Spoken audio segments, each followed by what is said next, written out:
Hey, this is Al from Tilton's Heritage Pastures.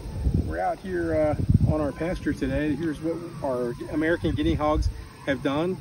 We put them out on pasture in 1 week. This is what they've done. They've taken it from, you can see these grasses and this forage here, and they've eaten all the forage that was on this section right here.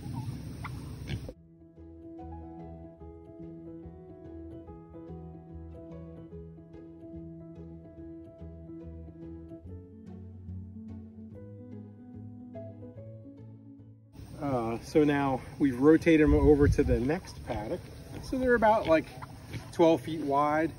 This one here, probably 50 to 75 feet long. The next one is probably 100, 150 feet long. It'll probably take them 2 or 3 weeks to be able to go through that. This piece they went through in 1 week. Now what we'll do is go back over that and we're going to plant field peas and barley. As they go and rototill and remove all the vegetation off of each paddock, we'll rotate them through, and eventually, probably sometime next spring, we'll get them back over here on this original paddock. Paddock here, that whole thing in 1 week, and we got an entire tractor bucket, loader bucket full of rock out of here. There's still some that are popping up that I need to go back and pick, but man, I'll tell you, it worked out pretty good, and that crop is coming in pretty good. We'll keep you posted.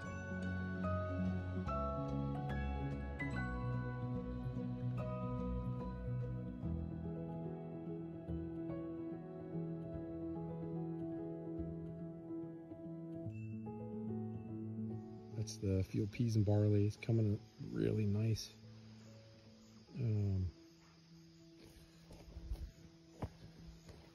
That paddock is coming in great.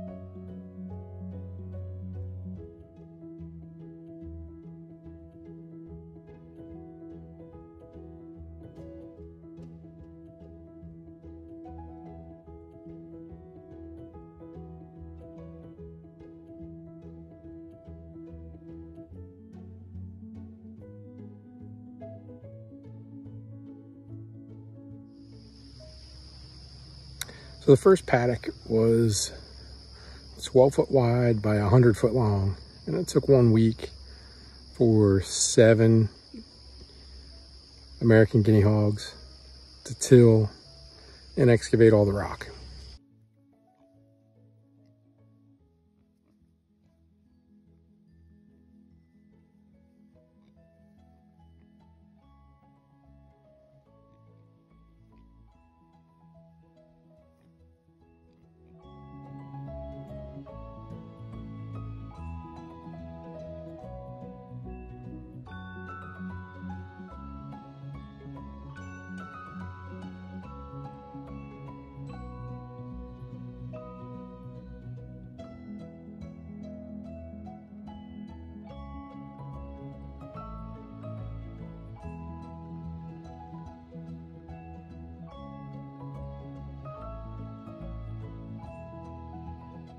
Taking a few minutes to go through and knock some of the weeds down that are really popped up after the storm.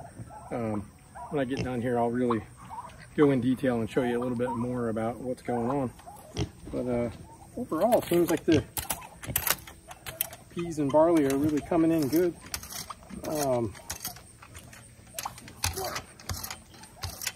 Hopefully we'll have a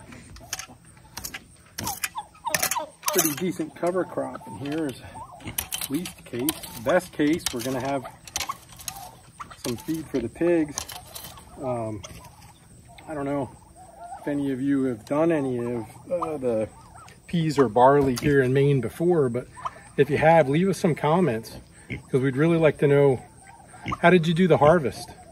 You know, we're debating whether to cut it, dry it, and save it, you know, kind of as biomass, or let it overwinter, and in the spring let the animals out and rotate them through each one of the paddocks. You know, it's all trial and error. You don't see too much information about people doing processes like this, but in today's day and age, you know, the price of feed can get expensive, and you know, we want to make sure that we're feeding our animals the best that we can possibly feed them. We don't really want to feed them 100% non-GMO grain, but you know, the prices on organic grain are ridiculous. You know, if anybody's raising animals for themselves, you know, we mostly raise our animals for ourselves. We have them processed USDA. That way we can sell some of the meat. And that kind of offsets the cost of our own production. It helps others out in our community, and there's some folks that really need the pasture raised meat. They may have medical issues that require them to eat really non-store-bought foods. Some folks raise pigs, you know, they're just feeding them whatever. We really kind of take pride and take a slow approach to what we feed them. And that's why we're trying to grow some of their food. So, I mean, it's all trial and error. It's all a challenge, really, you know, a lot of hard work. I planted this first plot. It took me almost all day. It's 12 to 15 feet wide and about 100 foot long. That's really not going to yield enough food to do it all by hand. It's not going to yield enough to be worth it. If we put the pigs in like we did, let them do all the tilling, we come through and we pull the rocks out as they go through, it makes it a little bit easier. We're working on maybe using a planter, maybe tilling. That way it doesn't have to be all hand seeded and hoed in.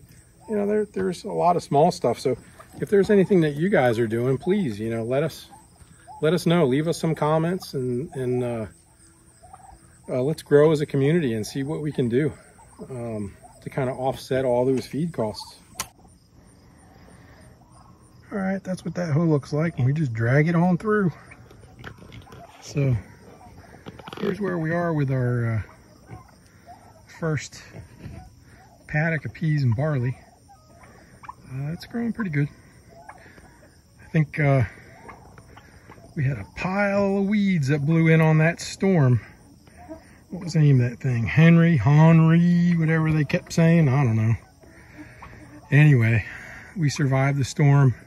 It was really nothing but some heavy rain down here, so it was great for the gardens. Here's our peas and barley garden. And it's growing pretty good. So we're gonna keep at it. We'll try and keep it weeded as best we can. You know, as we spread across the different paddocks, you know, we got to figure out ways to make it sustainable. So I'm sure we can't keep the same crops on constantly, but hopefully we'll be able to grow a good crop and be able to feed some of our animals a little bit anyway. The next paddock, we made 150 feet long, figuring it would just take them more time to till that. That's not the case. So the smaller paddocks seem to have worked a little bit better. I don't know. We're gonna try to adjust.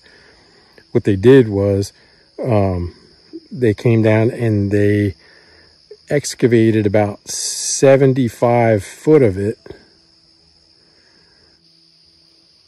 moved the fence. So here's what they've done. You can see, man, they really have torn it up, and they did a great job, but they didn't complete the whole paddock. So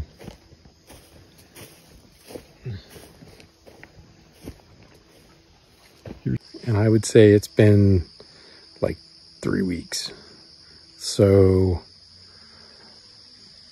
they didn't completely excavate that whole paddock, 12 foot wide by like 150 foot long.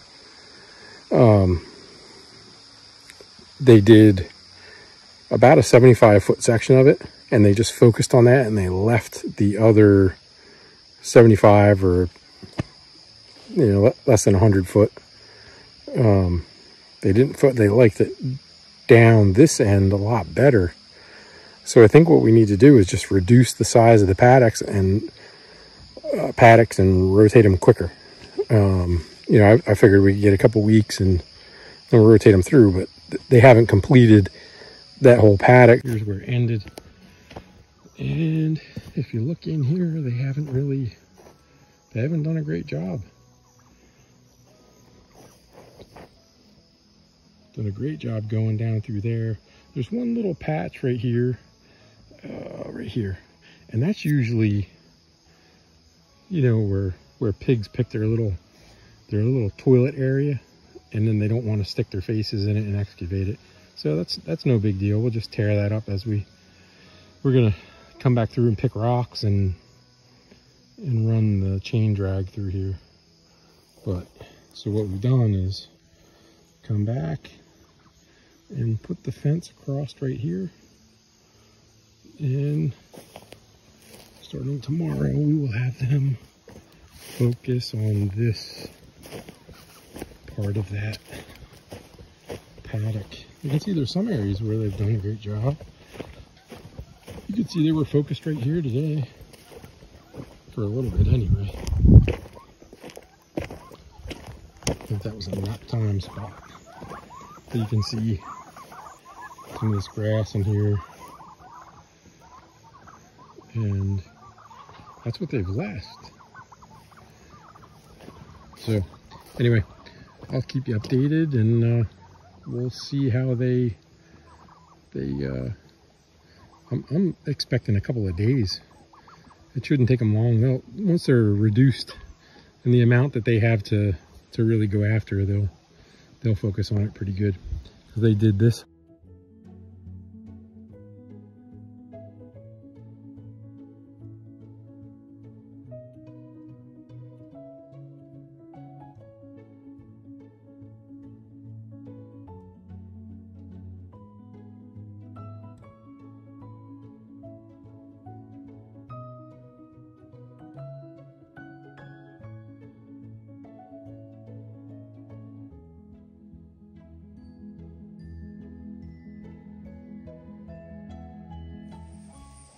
So it looks like in the upper paddock up here, I'm going to have to do the same thing that I did in the lower. And with the old spots, I'm going to have to reduce their area too. That way they focus a little bit more. And I'll show you some footage.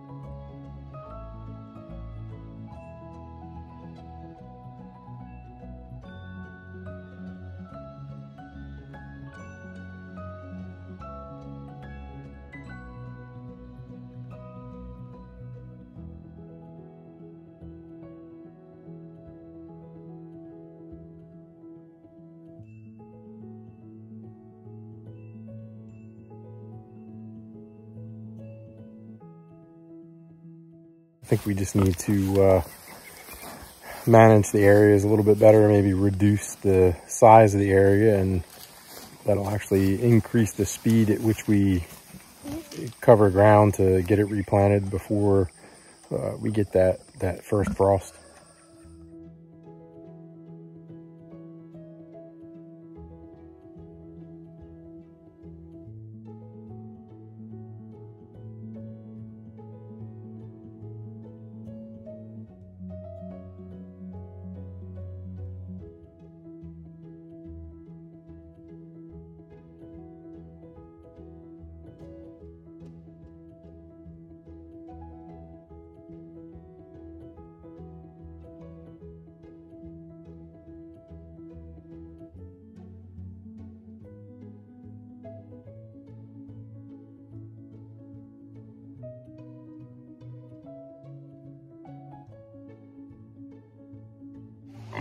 So it seems like they do a lot better job in the smaller paddocks.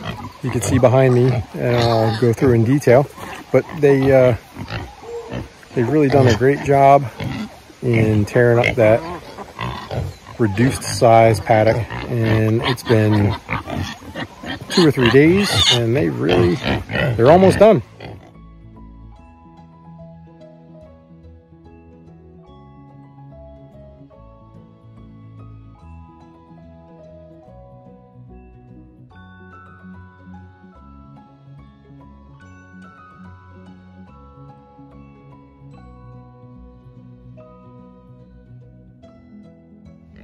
And that was all within 2 to 3 days. So you can see by reducing paddocks, we've kind of gotten a better hold and a better timeline for them to do the job so that we can get it replanted.